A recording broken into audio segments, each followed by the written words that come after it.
Bonjour, aujourd'hui j'aimerais profiter de l'occasion pour vous présenter une de mes nouvelles acquisitions, un échange que j'ai fait avec Jean-Baptiste, coucou Jean-Baptiste, qui concerne donc une maquette du Magnaguard, Magnaguard Fighter, si je prononce mal.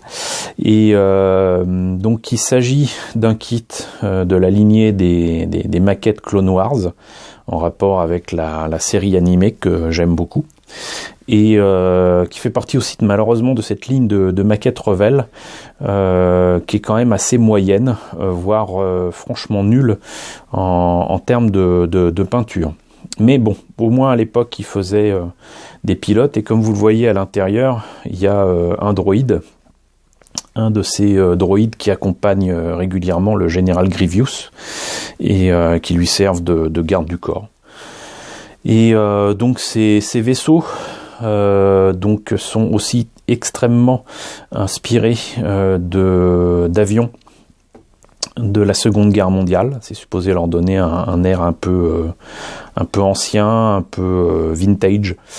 Et il se trouve que moi, ça me fait penser, en fait, ni plus ni moins qu'à la partie centrale d'un P-38. Et j'ai vu que dans le kit, alors je sais plus où, il s'agissait d'un engin qui avait un nom qui reprenait en fait le nom du P-38. Ça doit être indiqué à l'intérieur. Puisqu'on en est à présenter la boîte, d'ailleurs, j'ai fait une petite recherche sur le net. Ces kits-là, pour moyens qu'ils sont, commencent à être très difficiles à obtenir et sont relativement cotés sur eBay et sur Amazon. C'est complètement la folie. J'ai vu des gens qui proposent ce genre de trucs, y compris le V19 Torrent que je cherche, mais à petit prix. Bon, ça augmente petit à petit, et j'ai vu des kits comme ça de Clone Wars qui sont pas terribles et qui sont vendus quand même plus d'une centaine d'euros. C'est complètement ridicule. On notera que on voit une partie du kit monté et peint ici, mais avec des détails, avec des images timbre-poste qui ne riment strictement à rien.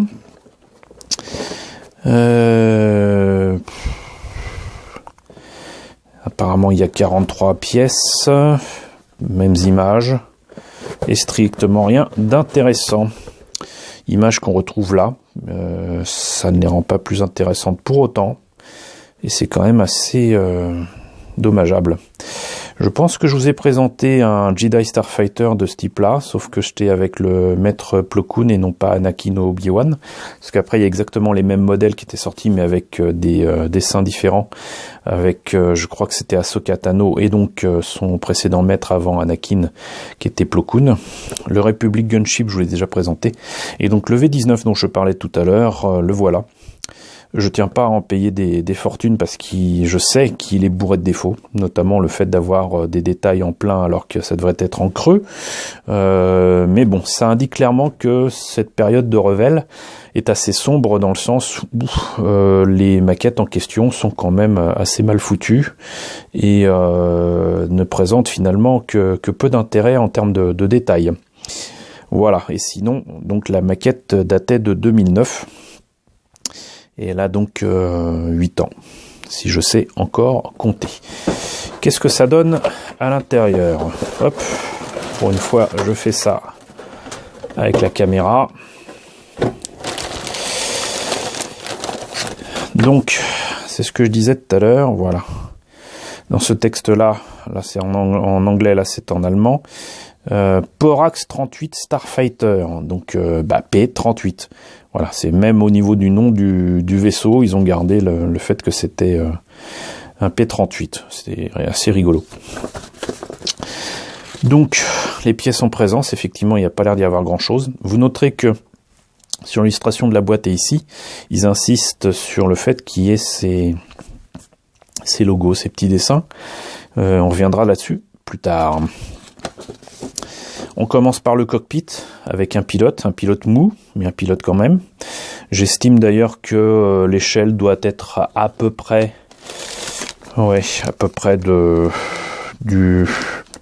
c'est entre le 1,40 et le 1,35. Mais c'est pas précisé sur la boîte. Très peu de détails au final dans le cockpit. Ça, je sais sincèrement pas trop ce que c'est. D'accord, c'est en fait les manettes pour le reste du cockpit qui a l'air d'être articulé. Donc on met le cockpit ici, il y a les pièces d'articulation là, et là après donc apparemment c'est articulé pour basculer certainement la verrière. Ça c'est les armes. Alors voilà, ça vous le savez maintenant, je déteste ces trucs là. Ces machins là auraient pu être faits d'une seule pièce, mais non, c'est en 2 pièces, et du coup comme c'est des trucs cylindriques, coniques, ça implique forcément de limer, de poncer, et la jointure se verra fatalement. Et en plus là c'est peint, donc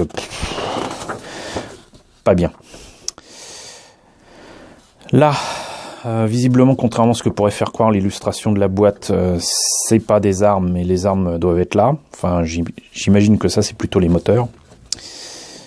Des câbles qui se mettent par là, ces détails-là qui ne riment à rien et qui me disent rien, qui sont en photo partout sur la boîte, qui se mettent à l'arrière, donc on s'en fiche.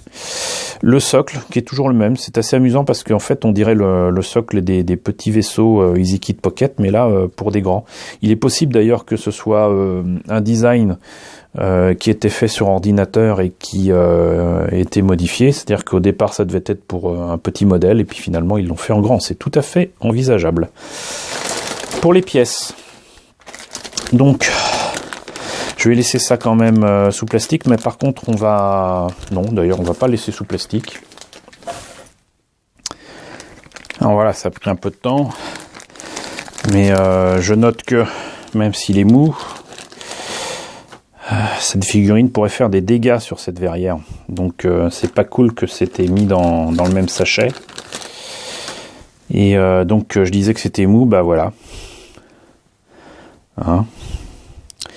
Et c'est dommage parce que il y a certainement eu moyen de faire un truc sympa. Mais là les mains sont énormes. Il n'y a rien de récupérable là-dedans, quoi. Bon, de toute façon, je pense pas qu'on verra grand-chose d'une fois mis la verrière, mais c'est assez bof. Donc, je disais tout à l'heure, les petits symboles sur le vaisseau. Alors, ils ont fait un truc pré-peint, mais c'est laid au possible. C'est-à-dire qu'ils ont essayé de faire une sorte de pré-shading.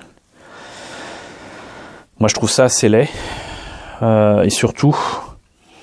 ça a été fait après qu'il y ait eu donc le pochoir avec le logo, c'est-à-dire qu'on le voit à peine. Sincèrement, on le voit à peine. Donc pas génial. Et on notera ici que le moule commençait à fatiguer parce que il y a déjà des flashs. Ça c'est l'autre partie, et là franchement on voit vraiment très très bien la forme du P38 là. Et ce que je disais tout à l'heure, donc les grappes, vous voyez, c'est... Là, j'ai même pas intérêt à le faire à la main, parce que c'est énorme. C'est énorme, et ça, il y a intérêt à y aller avec une scie, et même pas une lame, vraiment une scie. J'ai une scie en photo découpe qui me permettra de découper ça proprement pour éviter de perdre la matière, parce que poncer c'est chiant, mais au moins s'il y a de la matière on peut le faire. Si vous coupez une pièce et que il y a de la matière qui disparaît, bah faut la rajouter. Donc comme on n'a plus de Tamiya Putty à disposition en France, vaut mieux éviter. Donc voilà pour la partie principale du vaisseau, et les petites pièces qui commencent déjà à s'enlever des grappes. Donc c'est ces trucs là qui me posent problème, moi. C'est en 2 parties, donc je le répète, ça forcément ça veut dire ligne de jointure hyper apparente, et un truc à repeindre, à poncer, à limer, qui va poser problème. Par contre on notera que la peinture sur les différentes pièces sont... je viens de le sortir du sachet, hein, donc c'était... J'y avais pas pris la poussière chez moi ni rien. On notera que ça a été peint chez des gens plus dégoûtants que chez moi. Il y a clairement de la poussière. Et ça, avec de la peinture brillante, ça ne pardonne pas. Ça ne pardonne pas du tout. Mais bon, le socle est quand même en brillant. Notez que avec des ergots ici, forcément, ça sera visible. Il aurait suffi que ça soit vers l'intérieur et c'était nickel. Mais non. Mais non, trop facile. Et brossage à sec, là j'en ai marre de vivre ici pour le siège. Enfin voilà, on est encore une fois dans une maquette Revell de mauvaise qualité, prépeint mais mal prépeint et mal pensé. Voilà, moi j'aime bien défendre Revell, d'autant qu'ils ont des kits qui n'existent pas ailleurs, à des échelles qui n'existent pas ailleurs, mais là non, non, non. Et comme pour le Jedi Starfighter de Plo Koon, non, pas convaincu par ce truc-là. Je suis très heureux de l'avoir. Merci encore à toi, Jean-Baptiste, mais ça fait clairement pas partie des meilleurs kits de Revell autour de Star Wars et de loin. Voilà. Bah écoutez, j'espère que cette présentation vous a plu. N'hésitez pas à me dire ce qu'il en est dans la section commentaires. Exprimez-vous concernant ce kit, ce vaisseau, la série Clone Wars. N'hésitez pas à liker, n'hésitez pas à partager, n'hésitez pas à vous abonner si ce n'est pas déjà le cas. Et je vous retrouve très bientôt pour la présentation de nouveaux kits Star Wars.